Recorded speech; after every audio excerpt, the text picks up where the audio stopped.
श्री स्वामी समर्थ. जय जय स्वामी समर्थ. ओम श्री ब्रह्मध्वजाय नमः. नमस्कार मंडळी, मी प्रदीप कुलकर्णी. चैत्र प्रतिपदा म्हणजेच गुढीपाडवा यावर्षी आला आहे 19 मार्च रोजी. कुठल्याही नवीन कार्यामध्ये, प्रत्येक कामामध्ये यश देणारा, आपल्याला बुद्धी, आरोग्य, सकारात्मकता देणारा 3.5 मुहूर्तापैकी एक अत्यंत पवित्र असा सण गुढीपाडवा. या दिवशी आपण आपल्या घरावरती विधिवत ब्रह्मध्वज म्हणजेच गुढी उभारतो. ब्रह्मदेवानं याच दिवशी विश्वाची निर्मिती केली होती. नवीन कामासाठी, नवीन संकल्प, आध्यात्मिक सेवेची सुरुवात करण्यासाठी हा दिवस यश देणारा मानला जातो. म्हणूनच याला विजय दिवस असं देखील म्हणतात. या वर्षीचा म्हणजेच 2026 सालचा गुढी उभारण्याचा, सोने खरेदीचा, जागा खरेदीचा शुभ मुहूर्त कोणता, गुढी कधी उभारावी, कशी उभारावी, संपूर्ण पूजाविधी मंत्रासह, तसेच पाडव्याच्या दिवशी आपल्या घरामध्ये कोणते स्तोत्र मंत्र पठण करावेत, कोणत्या लक्ष्मीकारक सेवा कराव्यात ज्यामुळे माता लक्ष्मी प्रसन्न होईल, ही सर्व माहिती आपण आजच्या व्हिडिओत बघणार आहोत. चॅनलवर नवीन असाल चॅनल सबस्क्राईब करा, बेल आयकॉन दाबायला विसरू नका. कमेंट बॉक्समध्ये आपल्या शंका विचारा, श्री स्वामी समर्थ नक्की लिहा. प्रथम बघूया या वर्षीचा गुढी उभारण्याचा मुहूर्त कोणता. 19 मार्च रोजी सकाळी 6:54 आपण सर्वांनी गुढी उभारावी आणि सकाळी जितकं लवकर होईल तितक्या लवकर आपण साधारण 8 वाजेच्या आत गुढी उभारा. गुढीपाडव्याच्या दिवशी नवीन जागा खरेदी, बुकिंग किंवा सोने खरेदी, नवीन वाहन खरेदी आपण करतो. यासाठी दिवसभर शुभ मुहूर्त आहे, परंतु जो अतिशुभ मुहूर्त आहे तो आहे 19 मार्च रोजी दुपारी 2:30 वाजेपासून 3:30 वाजेपर्यंत. नवीन व्यवसाय, नवीन नोकरी, नवीन संकल्प, आध्यात्मिक सेवा, जसं एखादं व्रत असेल, व्यंकटेश स्तोत्राचं व्रत किंवा पारायण सुरू करणार असाल, गुढीपाडव्याच्या दिवशी आपण अवश्य सुरू करा. आपल्याला यश आल्याशिवाय राहणार नाही. आता आपण बघूया गुढी कशी उभारावी, याचा नेमकी विधी काय आहे. गुढी उभारण्यासाठी आपल्याला साहित्य लागेल. एक काठी, तांब्या किंवा कलश, गाठीहार, कडुलिंबाचा पाला फुलासहित, फुले, हार, हळद कुंकू, नवीन वस्त्र इत्यादी. आपल्या घरामध्ये देखील पूजेची थोडीशी तयारी करायची. घरामध्ये एक चौरंग मांडावा, त्यावरती स्वच्छ वस्त्र अंतरावं, यावरती स्वामींचा फोटो किंवा भगवान विष्णूंचा फोटो, माता लक्ष्मीचा फोटो मांडायचा.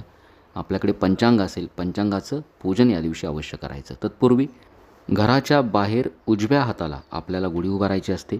ज्या ठिकाणी गुढी उभारायची असेल त्या ठिकाणी आणि संपूर्ण घरामध्ये गोमूत्र शिंपडायचं. या दिवशी आपण सकाळी लवकर उठा, स्नान करा, अभ्यंग स्नान करा, नवीन वस्त्र परिधान करावे. आपल्या घराच्या बाहेर उजव्या हाताला उंचावरती गुढी उभारण्यासाठी जागा करा. जागा स्वच्छ करावी, त्या ठिकाणी गोमूत्र शिंपडायचं. उजव्या बाजूला घराच्या बाहेर एक काठी बांधा. कडुलिंबाचा पाला फुलासहित असावा आणि नवीन वस्त्र घ्यायचं. हे दोन्ही देखील काठीच्या वरच्या बाजूला बांधायचं. त्यावरती तांब्या किंवा कलश, पालथा घालावा. गुढीला गाठीहार घालायचा. ब्रह्मदेवाचं स्मरण करायचं. म्हणायचं ओम श्री ब्रह्मध्वजाय नमः. अशा पद्धतीनं गुढी उभारल्यानंतर या गुढीचं पंचोपचारे पूजन करायचं. प्रथम ब्रह्मदेवाचं ध्यान करायचं. ब्रह्मध्वज नमस्तेस्तु सर्वाभीष्टफलप्रद प्राप्तेस्मिन्वत्सरे नित्यं मद्ग्रहे मंगलं कुरु. ब्रह्मध्वज नमस्तेस्तु सर्वाभीष्टफलप्रद प्राप्तेस्मिन्वत्सरे नित्यं मद्ग्रहे मंगलं कुरु. आता गुढीवरती फुलानं थोडंसं शुद्ध जल शिंपडायचं. त्यानंतर गुढीवर आपण जो कलश ठेवलेला असतो या कलशाचं पूजन करायचं. कलशाला खालून वर कुंकवानं 5 उभ्या रेषा काढा. कुंकवानं स्वस्तिक काढायचं. ओम श्री कलशाय नमः. कलशाला तसंच गुढीवरती हळद कुंकू व्हायचं, अक्षता व्हाव्यात. ओम श्री ब्रह्मध्वजाय नमः. हरिद्राम कुंकुम च समर्पयामी, अक्षतां समर्पयामी. गुढीवरती फुले व्हावीत, हार व्हावा. ओम श्री ब्रह्मध्वजाय नमः. पुष्पम समर्पयामी.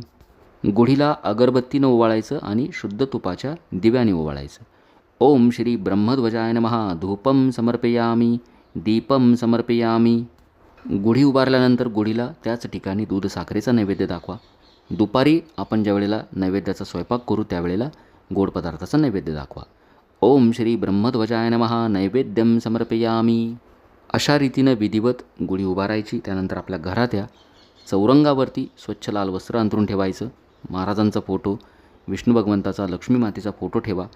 आणि या दिवशी पंचांग पूजन, पंचांगातील गणपती पूजन अत्यंत महत्त्वाचं मानलं जातं. म्हणूनच पाडव्याच्या अगोदरच आपण यावर्षीचं पंचांग आणून ठेवावं. पंचांगातील प्रथम पानावरील गणपती पूजन या दिवशी अवश्य करावं. थोडेसे तांदूळ चौरंगावरती ठेवा आसन म्हणून, त्यावरती पंचांग ठेवून द्यावं.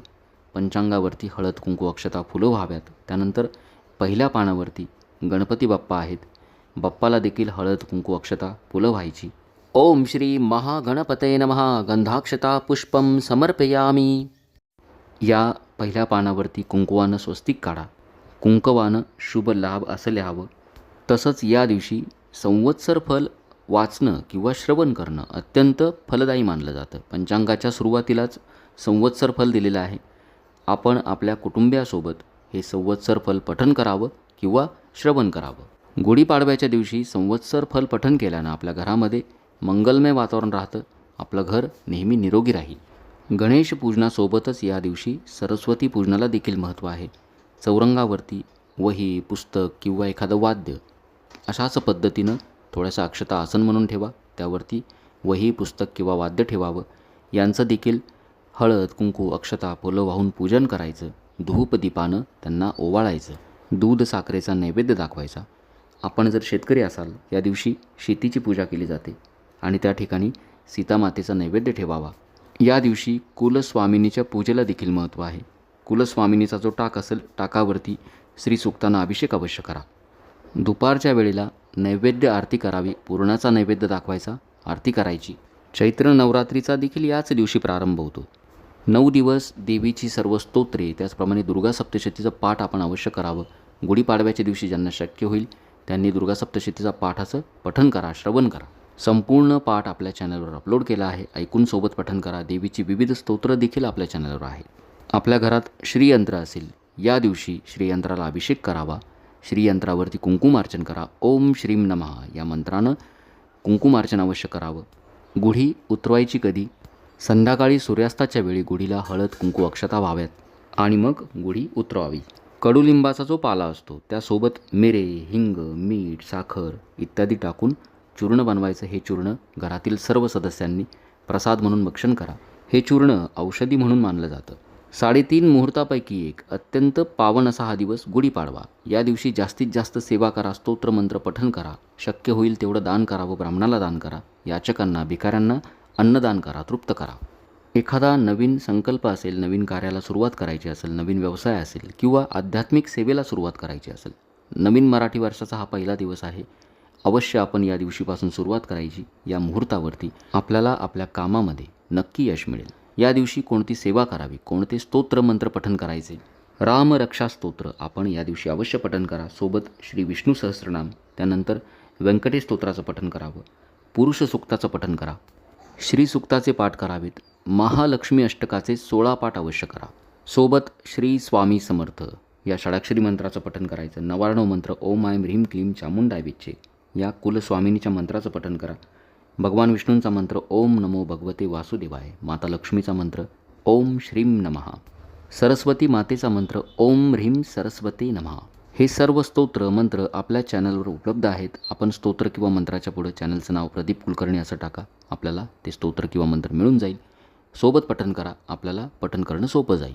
या व्यतिरिक्त एक विशेष मंत्रसाधना मी आपल्याला सांगणार आहे.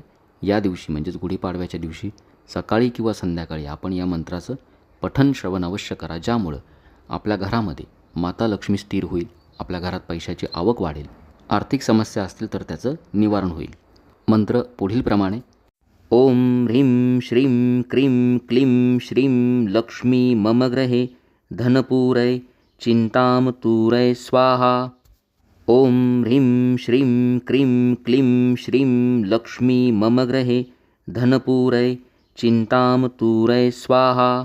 गुढीपाडव्याच्या दिवशी सकाळी किंवा संध्याकाळी संकल्प करून किंवा संकल्प न करता या मंत्राचं मनोभावे पठण करा.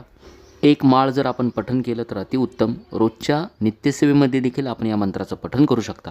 सिद्ध मंत्र आहे. या मंत्राच्या पठणानं आपली आर्थिक परिस्थिती सुधारल्याशिवाय राहणार नाही. गुढीपाडव्याच्या दिवशी मी हा मंत्र नक्की अपलोड करेल. आपण सोबत पठण श्रवण करा. तर अशा पद्धतीनं विधिवत आपण या शुभमुहूर्तावरती गुढी उभारावी, गुढीचं पूजन करा. आपल्या घरामध्ये या सर्व सेवा करा, स्तोत्रमंत्र पठण करा. माहिती जर आपल्याला आवडली असेल जास्तीत जास्त स्वामी भक्तांपर्यंत पोहोचवा. चॅनल सबस्क्राईब करा. आपल्या शंका नक्की विचारा. श्री स्वामी समर्थ. जय जय स्वामी समर्थ. ओम श्रीं नमः.